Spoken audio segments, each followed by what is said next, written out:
Oke, what's up guys? Nah, di video kali ini gue melanjutin alur cerita film yang berjudul Tale of Stella lagi nih, yang sempat gue bahas sebelumnya.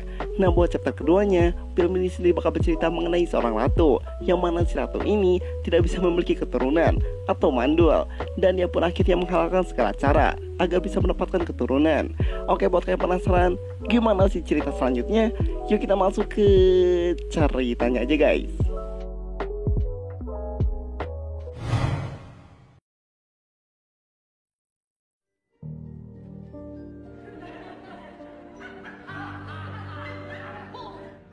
Di awal film, kita bakal diperlihatkan seorang raja dan ratu, yang mana mereka ini diceritakan dari kerajaan Long Trellis.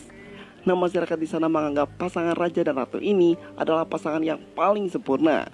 Tapi walaupun sebenarnya si ratu ini mempunyai penyakit langka yang menyebabkan dia tidak bisa memiliki keturunan atau mandul. Dan di sini diceritakan gara-gara penyakit itu juga membuat si ratu ini jadi gampang emosi dan selalu saja menyalahkan dirinya sendiri karena dia tidak bisa ngasih keturunan kepada si raja. Dan di sini si ratu juga sudah pernah nyoba beberapa pengobatan, mulai dari pengobatan tradisional sampai pengobatan modern skala sultan pun sudah dia coba. Tapi tetap saja hasilnya tetap tidak ada perubahan.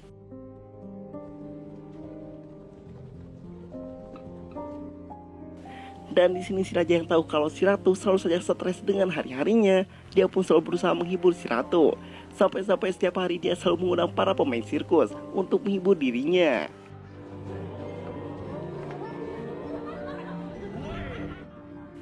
Lalu saat pertunjukan itu dimulai, di sini si ratu ini dia pun nggak sengaja nih melihat seorang wanita yang sedang mengandung. Dan hal itu sontak membuat si ratu kembali teringat dengan penyakitnya, dan sampai-sampai dia pun sangat emosi dan menghancurkan apapun yang ada di sana. Lalu ketika si ratu sedang edan, di sini si raja ini yang sangat mencintai si ratu, dia pun berusaha nih untuk menenangkan si ratu agar si ratu ini tidak terus menyalahkan dirinya sendiri.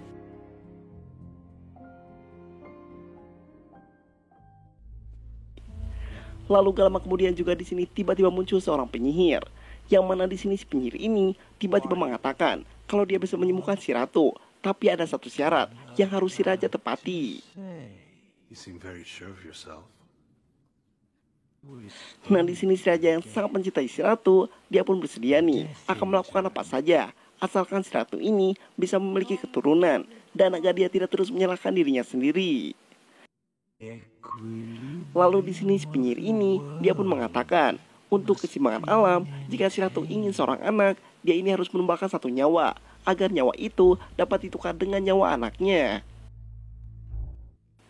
Nah, lalu di sini si penyihir ini bilang lagi kepada si raja, sebelum ritual itu berlangsung, si raja ini harus terlebih dahulu mengambil jantung monster air yang berada di dekat istananya.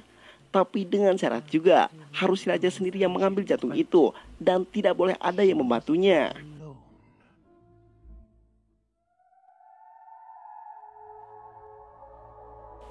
Lalu di sini pada akhirnya si raja ini mulai mempersiapkan semua alat-alat selamnya nih, dan agar dia bisa masuk ke dalam air dan akan bertarung dengan si monster air.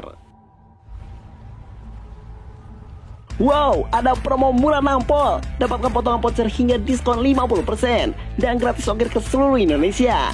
Segala lengkapi alat perjalanan Anda hanya di Boskoper. Belanja aman, nyaman, dan original.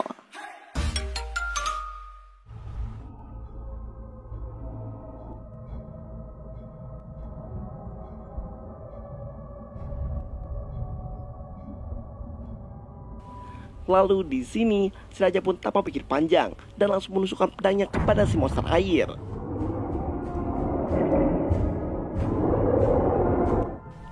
Tapi faktanya pedang itu tidak melukai sama sekali si monster, dan hal itu malah membuat si monster sangatlah marah dan langsung menyerang si raja.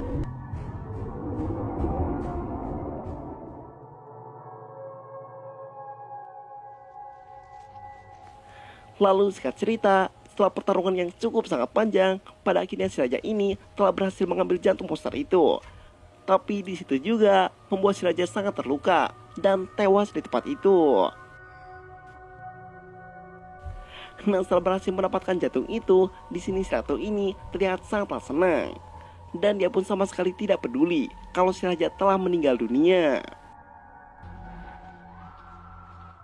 Lalu sampainya di istana, di sini si ratu ini langsung memberikan jantung monster itu kepada pelayan istananya dan menyuruhnya untuk segera memasaknya. Lalu saat sedang memasak, di sini pelayannya ini tiba-tiba merasa sakit di bagian perutnya. Dan tiba-tiba juga perutnya ini jadi membesar.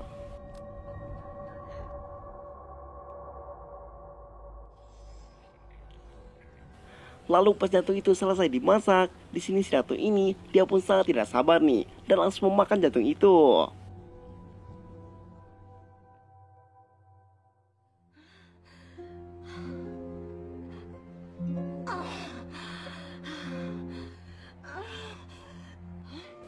Lalu singkat cerita, di sini ratu ini dia pun telah melahirkan seorang anak. Dan berbarengan juga dengan pelayannya yang waktu itu memasak jantung itu. Dan ternyata pas si pelayan merasa sakit di bagian perutnya, dia pun tiba-tiba mengandung. Dan anaknya itu benar-benar mirip dengan anak yang dilahirkan oleh si ratu dan sama memiliki rambut yang putih.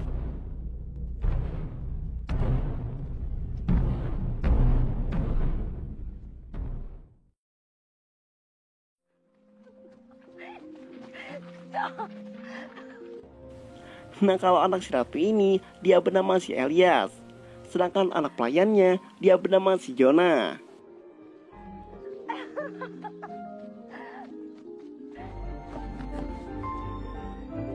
Elias!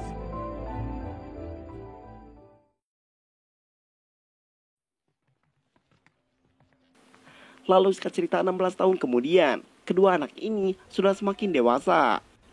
Dan di sini si ratu ini mulai tidak suka dengan si Jonah, karena si Jonah ini adalah anak dari pelayannya. Jadi tidak setara kalau bermain dengan si Elias yang anak dari seorang ratu. The next time that bastard boy of yours comes anywhere near my... How many times have I told you? Tapi di sini walaupun mereka ini selalu dipisahkan dan agak mereka tidak bisa bertemu, tapi mereka ini tetap saja bertemu karena mereka ini mempunyai ikatan batin yang sangat kuat karena sama-sama dilahirkan dari tumbal jantung monster itu.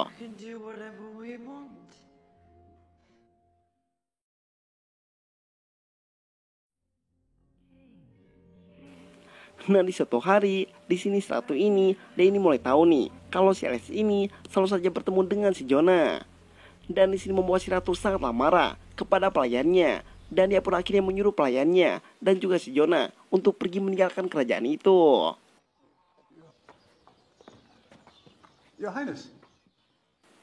Lalu di sini si Elias yang tahu kalau si Jonah akan pergi, dia pun berusaha menahannya.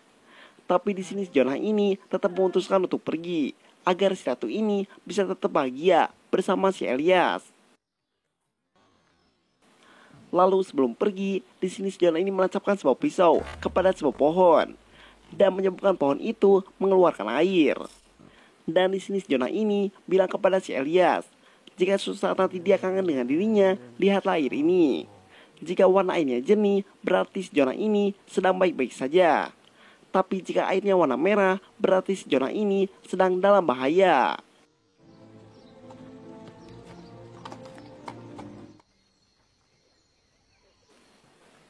Nah, semenjak kepergian si Jonah, di sini si Elias ini selalu mengunjungi air itu dan agar ini tahu keadaan si Jonah.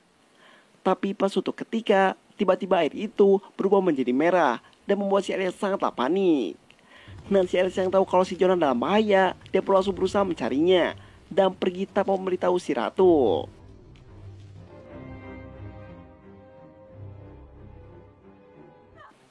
Lalu singkat cerita, setelah dia sampai di sebuah kota kecil, di sini dia ini tiba-tiba didatangi oleh seorang wanita. Dan ternyata wanita itu adalah istri si Jonah, karena diceritakan si Jonah ini sudah menikah. Dan istrinya ini menganggap kalau si Elias ini adalah si Jonah.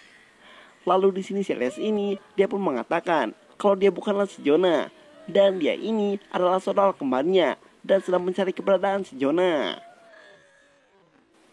Dan di sini mendengar hal itu, istri si Jonah ini dia pun sangatlah kaget.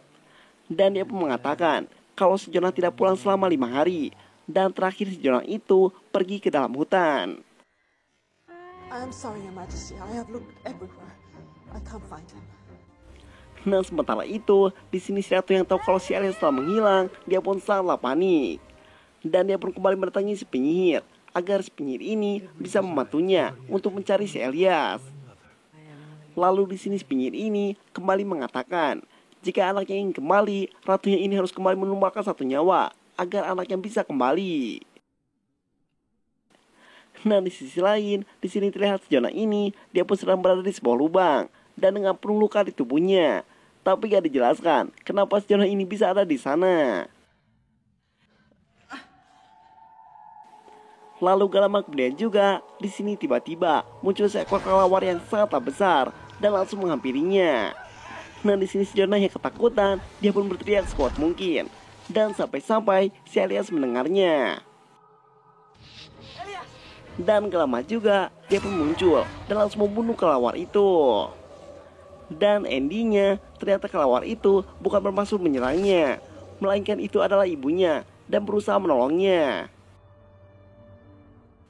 Nah buat kalian yang bingung sama film ini, gue jelasin dulu ya. Jadi yang pertama si raja disuruh bawa jatuh monster itu adalah jebakan agar si raja jadi mati.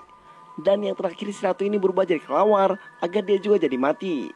Jadi maksud si penyihir ini menumbangkan satu nyawa itu bukan nyawa orang lain, melainkan nyawa si raja dan juga si ratu. Seperti itu, paham? Oke lanjut. Dan lalu film pun ditutup dengan si Elias dinobatkan sebagai seorang raja. Dan pada akhirnya film pun mamat. Oke buat kalian penasaran sama chapter ketiganya, bisa klik video ini. Oke sekian dulu video kali ini. Gue dari tim Elton Street dan seperti biasa terima kasih.